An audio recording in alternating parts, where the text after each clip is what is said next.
Kisah, legenda, keris Nogososro dan Sabuk Inten.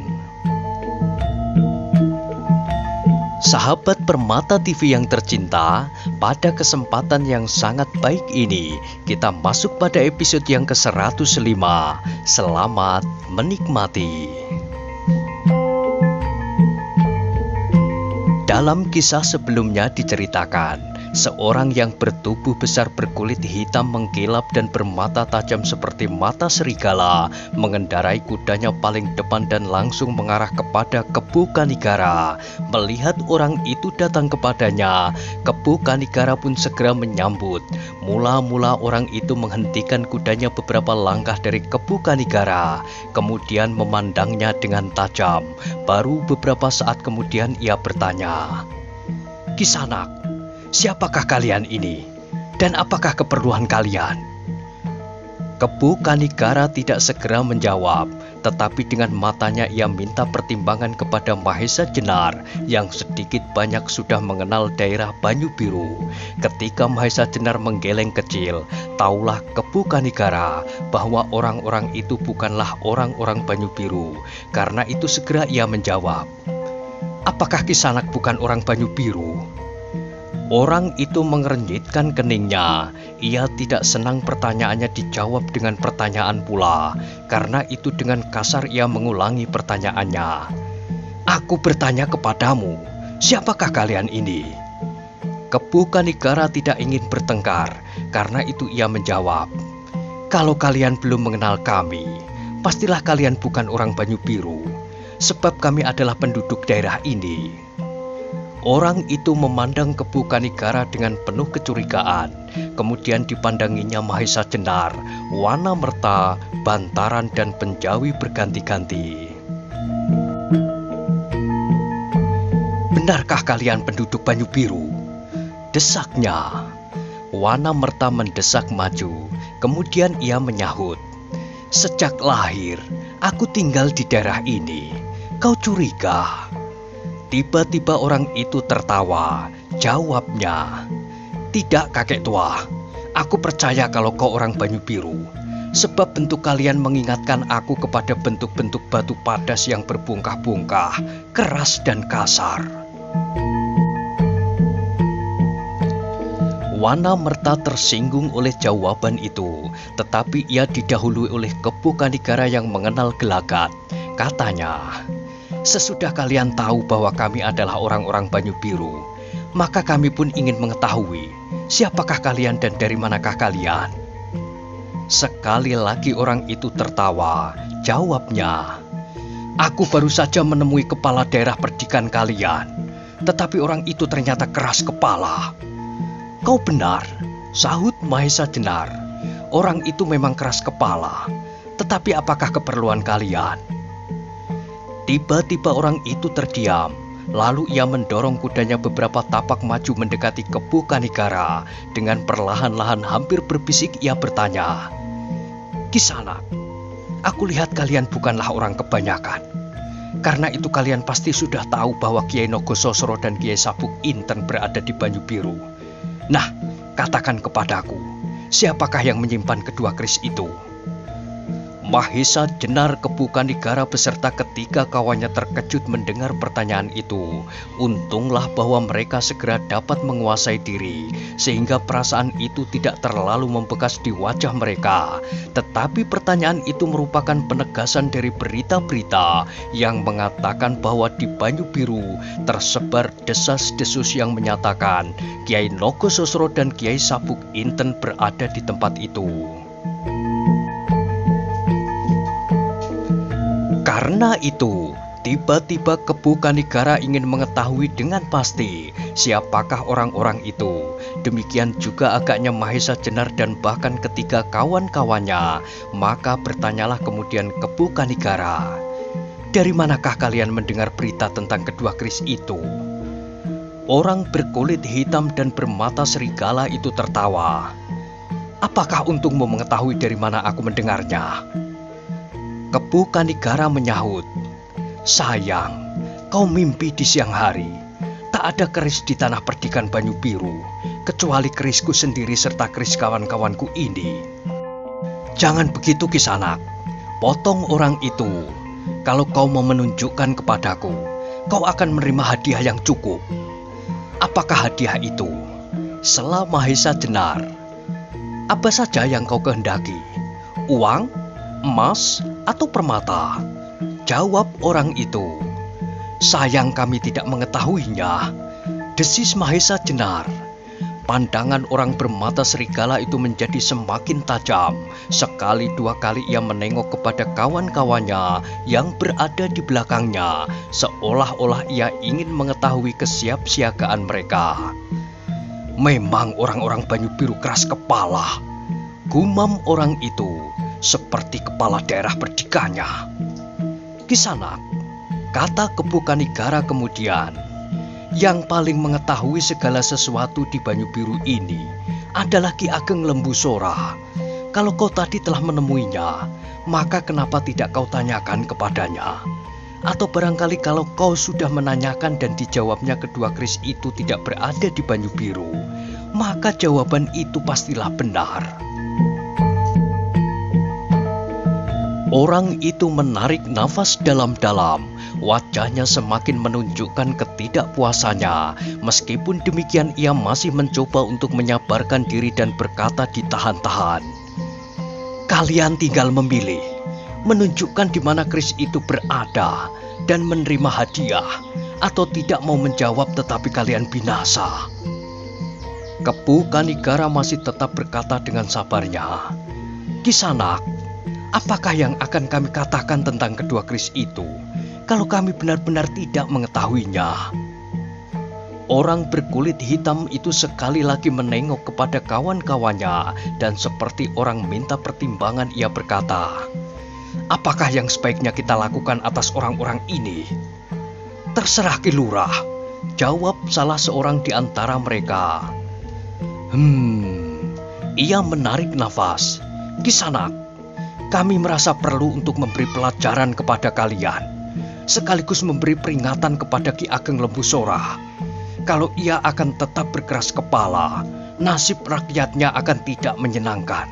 Sekali lagi aku memberi kesempatan kepada kalian untuk menunjukkan kepada kami di mana kedua keris itu disimpan. Menilik sikap, pakaian dan keadaan kalian, kalian adalah orang-orang penting di Banyu Biru ini. Tetapi kalau kalian tetap tidak mau bicara, maka kalian akan menjadi orang pertama yang akan kami jadikan korban. Kalian akan kami bunuh dengan cara yang mengerikan. Mata kalian akan kami copot dari batok kepala kalian. Dada kalian akan kami silang dengan pisau dan isi perut kalian akan kami tumpahkan keluar.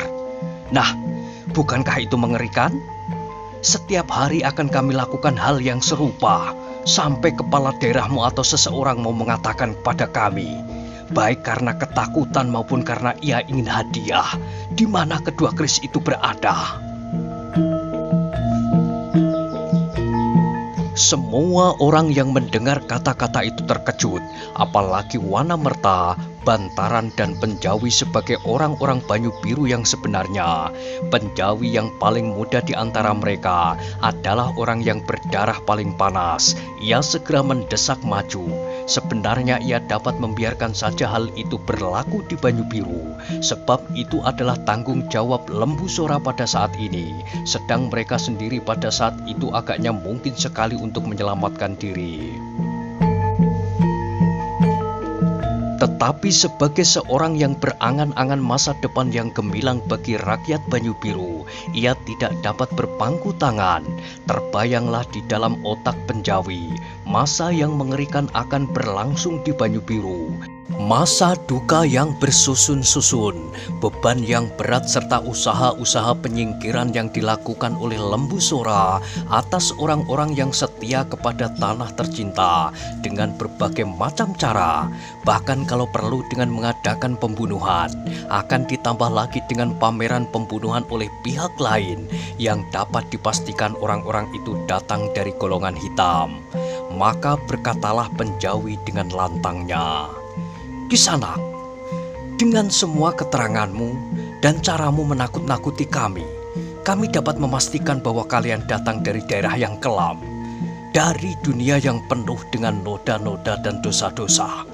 Kalian adalah orang-orang yang kami namakan golongan hitam. Sebab hati kalian adalah hati yang berwarna hitam. Sekarang kalian mencoba menakut-nakuti kami dan rakyat kami. Tetapi kami sama sekali tidak takut, sebab kami berdiri di atas kebenaran. Meskipun demikian, kami ingin menjelaskan kepadamu sekali lagi, bahwa sebenarnya lah keris-keris itu tidak ada pada kami, tidak ada di Banyu Biru. Karena itulah baik kami maupun Ki Ageng Lembusora tak akan dapat mengatakan di mana keris itu disimpan. Kata-kata penjawi terpotong oleh suara tertawa yang mengerikan. Orang yang bermata serigala itu tiba-tiba menjadi buas. Matanya semakin lama semakin liar dan berwarna merah.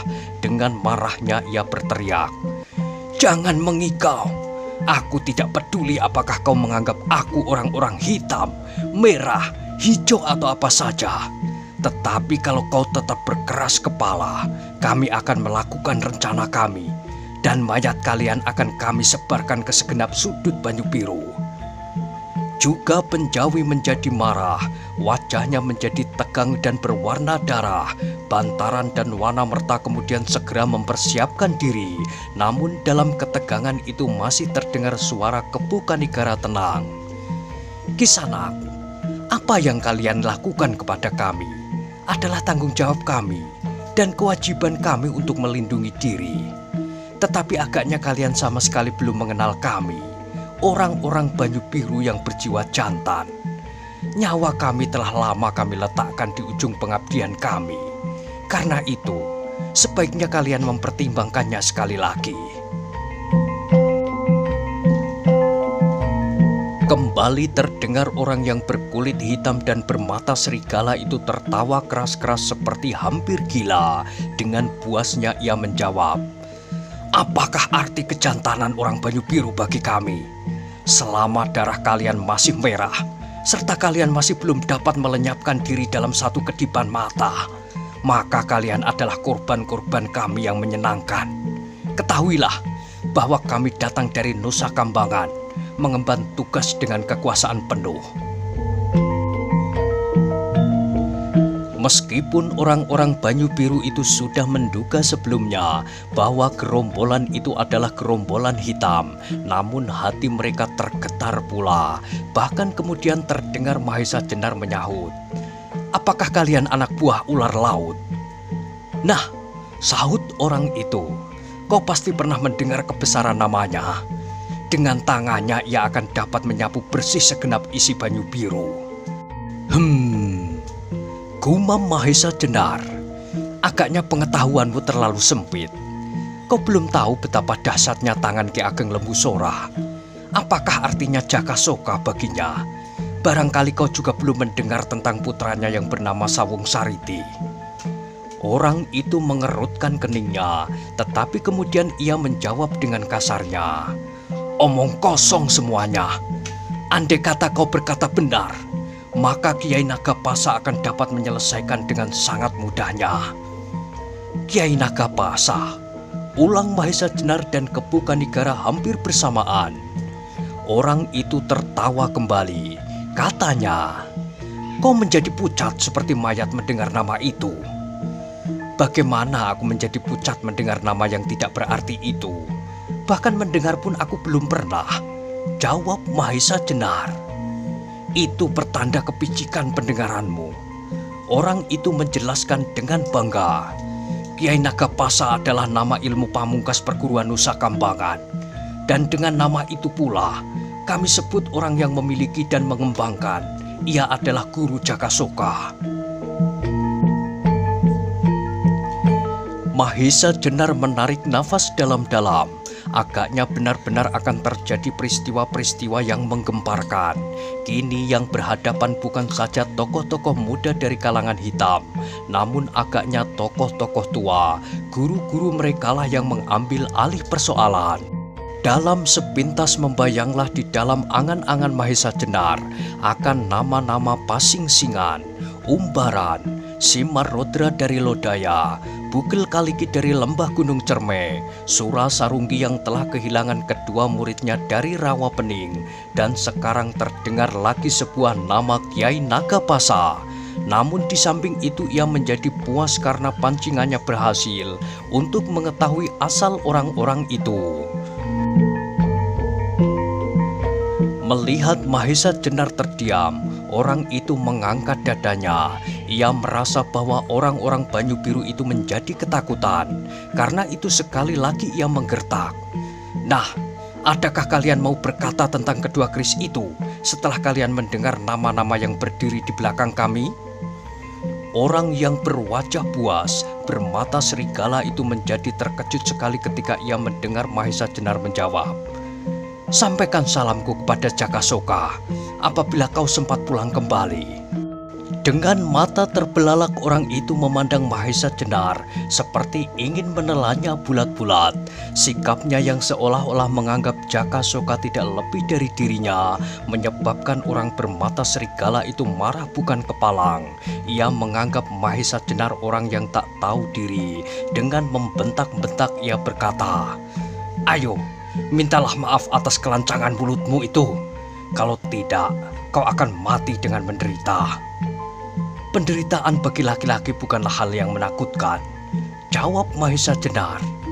Jawaban itu kembali sangat mengagetkan anak buah Jakasoka, sehingga dengan demikian ia sudah tidak perlu merasa untuk bicara lebih banyak. Dengan lantangnya ia berkata kepada anak buahnya, "Kepung kelinci-kelinci yang tak tahu diri ini." Agaknya orang-orang Nusa Kambangan itu telah benar-benar terlatih dan berpengalaman. Sebab demikian mereka mendengar apa-apa itu. Dalam waktu sekejap mereka telah bergerak dengan cepatnya membentuk sebuah gelang yang melingkari Mahesa Jenar beserta keempat kawan-kawannya. Bersamaan dengan itu ternyata Wanamerta, Bantaran dan Penjawi pun telah siap pula dengan keris di tangan kanan dan kendali kuda di tangan kiri. Tetapi Mahesa Jenar dan Kepu Kanigara tampak masih tenang-tenang saja. Untuk beberapa saat mereka saling berpandangan, seolah-olah mereka sedang mempertimbangkan bersama apakah yang akan mereka lakukan. Tiba-tiba tampaklah Mahesa Jenar tersenyum.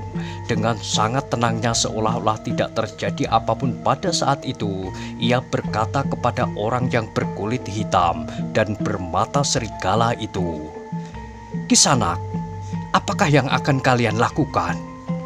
Melihat ketenangan Mahesa Jenar dan Kepu Kanigara, orang itu menjadi heran. Malahan kemudian ia merasakan betapa besarnya perbawa kedua orang itu. Namun demikian, untuk menutupi kekerdilan diri ia berteriak lantang, "Aku akan melaksanakan kata-kataku, mencincang kalian dan melemparkan ke segenap sudut Banyu Biru." Mahesa Jenar tertawa perlahan-lahan. Jawabnya, "Kau salah hitung. Kau akan melakukan pekerjaan itu di atas kampung halamanku, di sekitar sanak kadangku. Betapa tangguhnya kalian semuanya ini. Namun apabila seorang di antara para petani di sawah atau anak-anak yang sedang bermain melihat perkelahian ini, maka dengan memukul kentongan, mereka akan mengerahkan segenap penduduk Banyu Biru yang berjumlah ribuan orang untuk mengepung kalian. Dan justru kalianlah yang akan ditangkap oleh mereka. Meskipun demikian, kalian tak usah cemas bahwa kalian akan mengalami siksaan, apalagi dicincang. Sebab kami penduduk Banyu Biru mendasarkan watak kami kepada ketaatan. Kami mengagungkan nama Tuhan Yang Maha Esa, yang akan kami wujudkan dalam pengalaman kami dalam hidup sehari-hari." Perkataan Mahesa Jenar itu ternyata berkesan di hati orang bermata serigala itu. Tampaklah wajahnya yang buas itu menjadi tegang. Alisnya seolah-olah bertemu satu sama lain di atas hidungnya yang besar. Dengan liarnya ia memandang jauh-jauh ke sawah di sekitarnya, ke desa yang terdekat, dan ke segenap sudut dan persimpangan jalan. Pematang-pematang di sawah, pagar-pagar batu yang mengelilingi desa-desa terdekat, gunduk-gunduk padas di tepi jalan. Tiba-tiba di mata orang itu berubah menjadi orang-orang yang dengan cermatnya mengawasi segala gerak-geriknya. Apalagi ketika jauh-jauh dilihatnya beberapa orang. Ya, orang yang sebenarnya sedang menggarap sawahnya. Hati orang itu tiba-tiba menjadi kecut. Apalagi kemudian Mahesa Jenar berkata, "Kisanak, jangan ganggu kami di tanah sendiri. Kalian hanya dapat datang kemari dalam saat-saat tertentu dan dalam jumlah tertentu. Tetapi kami berada di tempat ini di segala waktu dan jumlah kami tak akan terhitung olehmu." Ternyata perkataan Mahesa Jenar itu merupakan sebuah pukulan terakhir yang benar-benar tak terlawan oleh orang bermata serigala itu.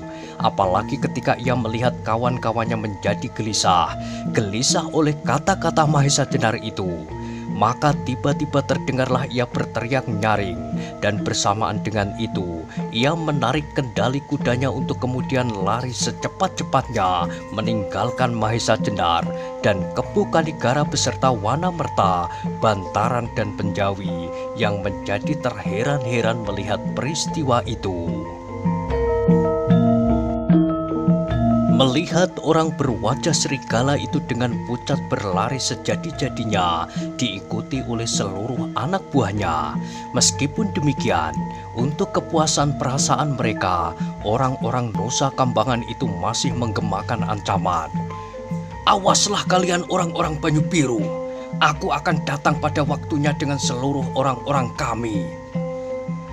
Gema ancaman itu memukul lereng-lereng bukit kecil yang banyak berserakan di sekitar daerah itu dan bergulung-gulung berulang beberapa kali. Namun Mahesa Jenar dan Kepu Kanigara hanya tersenyum saja. Beberapa saat kemudian terdengar suara Wanamerta bergumam, "Angger, kenapa orang-orang itu dibiarkan saja pergi?" Mahesa Jenar menoleh. Dengan tenang ia menjawab, "Kita berada di daerah yang tak kita kenal. Kita tidak yakin bahwa apabila kita bertempur melawan orang-orang itu, Lembu Sora akan membenarkan sikap kita. Kalau kejadian ini dianggapnya akan dapat membahayakan ketentraman Banyu Biru, maka ia dapat mempergunakan persoalan ini sebagai alasan untuk melakukan hal-hal yang tidak kita inginkan. Karena itu sebaiknya kita menghindarkan diri dari segala peristiwa yang dapat merugikan perjalanan kita, meskipun kita nyata-nyata tidak memulainya." Wanamerta mengangguk-anggukkan kepala dengan pengertian. Demikianlah juga Bantaran dan Penjawi. Perlahan-lahan mereka menyarungkan keris-keris mereka kembali. Kemudian rombongan itu meneruskan perjalanannya perlahan-lahan. Tetapi dengan demikian perjalanan mereka jadi tertunda untuk beberapa waktu. Namun demikian, sesuatu yang penting telah mereka alami, yaitu mereka tidak lagi dapat mengabaikan desas-desus tentang beradanya kedua pusaka Demak di tanah perdikan Banyu Biru. Semakin dekat dengan pusat kota, semakin rapatlah penduduk tanah perdikan itu, dan dengan demikian semakin banyak pula lah orang-orang yang melihat kedatangan Mahesa Jenar didampingi oleh seorang yang belum mereka kenal, dan di belakang mereka berdua tampaklah Bantaran, Penjawi dan tetua tanah perdikan itu Wanamerta. Beberapa orang menjadi terharu karenanya. Dengan dada sesak mereka melambaikan tangan mereka. Namun di antara mereka ada pula yang mengumpat di dalam hati, dan yang kemudian membenahi pakaian dan kekayaan mereka sambil menggerutu. "Kalau setan-setan itu lewat, akan celakalah daerah kami ini. Kenapa perampok-perampok itu tidak mati disambar petir atau tertangkap pada saat mereka merampok?" Tetapi ia tidak berani mengatakannya kepada seorang pun, meskipun kepada anak atau adiknya, sebab ia tahu benar bahwa pemuda-pemuda Banyu Biru memiliki kesetiaan yang tinggi terhadap tanah mereka, serta sedang berjuang memulihkan hak tanah itu kepada tempat yang sewajarnya, laki-laki maupun wanita. Demikianlah ketika mereka muncul di alun-alun Banyu Biru, tampaklah dari rumah kepala daerah Perdikan itu beberapa orang berdiri berjajar di depan regol halaman. Mahesa Jenar tersenyum melihat sambutan itu. Agaknya seseorang telah melaporkan kedatangannya sehingga Ki Ageng Lembusora dapat menyiapkan diri menyambut kedatangan mereka, meskipun wujud sambutan itu sendiri masih belum diketahuinya. Karena itulah, meskipun wajah-wajah mereka mengulum senyum segar, namun mereka tidak meninggalkan kewaspadaan sepenuh-penuhnya. Semakin dekat mereka dengan rumah kepala daerah itu, senyum Mahesa Jenar menjadi semakin suram, sebab ia menjadi semakin jelas bahwa di belakang orang-orang yang berdiri di regol halaman, tampaklah ujung-ujung tombak yang berjajar-jajar rapat. Dan ketika Mahesa Jenar melayangkan pandangannya ke sudut-sudut pagar halaman di ujung alun-alun sebelah menyebelah, taulah ia bahwa halaman rumah kepala daerah Perdikan Banyu Biru itu dijaga rapat sekali. Beberapa orang siap dengan senjata di tangan mereka. Mahesa Jenar menoleh kepada Kebo Kanigara. Agaknya orang itu pun sedang memperhatikan keadaan dengan seksama, lebih seksama lagi daripada Mahesa Jenar, sebab kecuali ia melihat ujung-ujung senjata yang gemerlapan karena cahaya matahari, juga karena ia sama sekali belum pernah datang ke tempat itu sebelumnya. Karena itu sebagai seorang yang sudah cukup makan garam, maka untuk menghadapi setiap kemungkinan, ia perlu mengetahui keadaan di mana ia sedang berada. Wana Merta, Bantaran dan Penjawi pun melihat suasana itu. Hati mereka menjadi berdebar-debar. Mereka adalah orang-orang yang termasuk dalam catatan Lembusora untuk dilenyapkan. Bahkan mereka adalah orang-orang yang pertama-tama. Dalam pada itu mereka menjadi ragu, apakah kedatangan mereka itu tidak hanya sekedar mengantarkan nyawa mereka, dan bukankah mereka sudah mengusulkan kepada Mahesa Jenar bahwa cara yang demikian itu sangatlah berbahaya. Tetapi mereka sudah berada di depan hidung Lembusora. Apapun yang akan terjadi harus mereka hadapi sebagai seorang jantan. Apalagi ketika mereka melihat Mahesa Jenar dan Kebo Kanigara yang masih tetap tenang, meskipun wajah-wajah mereka menjadi bersungguh-sungguh pula. Rombongan itu semakin lama menjadi semakin dekat. Beberapa orang yang berdiri di regol halaman itu pun telah mulai bergerak maju untuk menyambutnya. Dan yang paling depan dari mereka adalah Lembusora sendiri dan Sawung Sariti. Ketika mereka sudah lebih dekat lagi, segera Mahesa Jenar menghentikan kudanya dan langsung meloncat turun diikuti oleh kawan-kawannya. Beberapa orang anak buah Lembusora segera berlari-larian menerima kuda-kuda mereka. Berbeda dengan pada saat Mahesa Jenar berjumpa untuk pertama kalinya dengan Lembusora, kali ini kepala daerah Perdikan Pamingit itu menyambutnya dengan tertawa-tawa, meskipun sikapnya yang sombong itu masih saja memancar dari wajahnya yang tengadah. "Marilah Adi Mahesa Jenar, sambutnya. Aku merasa bergembira sekali mendapat kunjunganmu." Mahesa Jenar mengangguk hormat sambil menjawab, "Sebagai seorang yang pernah menerima kebaikan hati dari penduduk Banyu Biru, sekali-kali aku ingin menengoknya kembali." Bagus, bagus," sahut Lembusora. "Marilah kami persilahkan kalian masuk dan naik ke pendopo yang memang telah kami persiapkan untuk menyambut kedatangan kalian." Maka berjalanlah mereka beriring-iringan naik ke pendopo yang sudah direntangi tikar pandan yang putih bersih. Pendopo yang 5 tahun lalu pernah dikenal pula oleh Mahesa Jenar sebagai tempat untuk duduk-duduk menghirup hawa sejuk yang mengalir di sepanjang lereng-lereng pegunungan Telamaya. Sebagai tempat untuk bermain-main Arya Saloka bersama-sama dengan ayahnya Ki Ageng Gajah Sora, juga sebagai tempat untuk memulai memberikan dasar-dasar ilmu tata berkelahi dan dasar-dasar tempaan jiwa oleh Gajah Sora kepada putra tunggalnya Arya Saloka.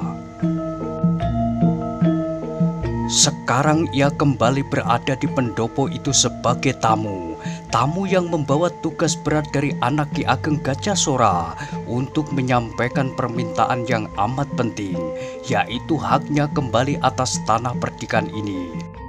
Setelah mereka melingkar di atas tikar pandan itu, mulailah Lembu Sora mengucapkan selamat atas kedatangan tamu-tamunya itu. Adi Mahesa Jenar, kami keluarga Banyu Biru dan Pamingit mengucapkan selamat datang kepada Adi bersama-sama dengan rombongan, kepada kawan Adi yang belum aku kenal, dan kepada Paman Wanamerta, Bantaran dan Penjawi. Mahesa Jenar mengangguk. Jawabnya, terima kasih Kakang. Mudah-mudahan segenap keluarga Pamingit dan keluarga Banyu Biru selamat dan sejahtera. Kecuali itu perkenankanlah aku memperkenalkan kawanku ini. Ia adalah seorang putut dari Karang Tumaritis bernama Karang Jati. Lembu Sora mengangguk-anggukkan kepalanya. Ia pernah mendengar nama tempat itu, Karang Tumaritis. Sebelum Lembu Sora ingat nama Karang Tumaritis, tiba-tiba terdengar Sawung Sariti menyela. Aku sudah pernah datang ke tempat itu. Karang Tumaritis tempat tinggal Panembahan Ismoyo, orang yang mengaku dirinya Waskita, tetapi tak sesuatu pun yang diketahuinya. Ya, kepada Panembahan itulah aku menghambakan diri, sela Kebu Kanigara. Sawung Sariti memandang Kebu Kanigara dengan sikapnya yang khusus. Seperti juga ayahnya, ia mewarisi sikap sombong. Tetapi tiba-tiba sikapnya segera berubah.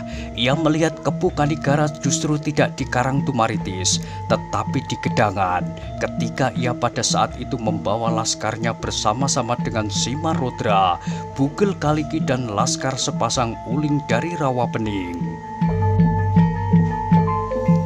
Tetapi untuk sementara ia tidak berkata apa-apa dan berusaha untuk menghilangkan kesan perasaannya itu dari wajahnya. Sebab mau tidak mau, dan meskipun ia tidak sempat menyaksikan Kebu Kanigara bertempur pada saat itu, karena ia sendiri segera terlibat dalam perkelahian dengan Arya Saloka, namun bahwa Bugel Kaliki, Simarodra tua, dan Jaka Soka dapat diusir dan malahan janda Simarodra terbunuh pula, maka mau tidak mau, kekuatan orang itu harus diperhitungkan.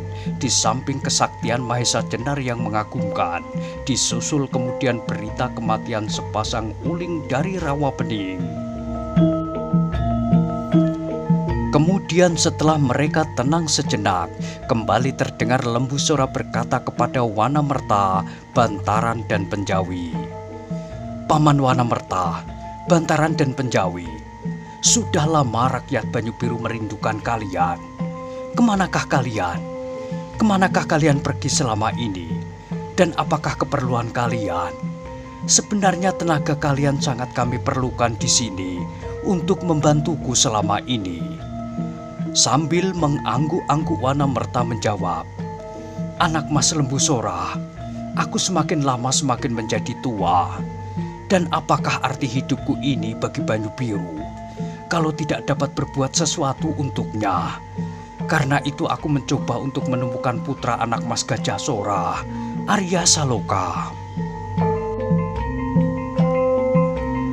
Warna merah membersit di wajah Ki Ageng Lembu Sora, namun segera ia berusaha untuk menenteramkan hatinya. Nah, bagaimanakah kisah selanjutnya? Silahkan ikuti terus kisah legenda Keris Nogososro dan Sabuk Inten pada episode berikutnya. Sampai jumpa.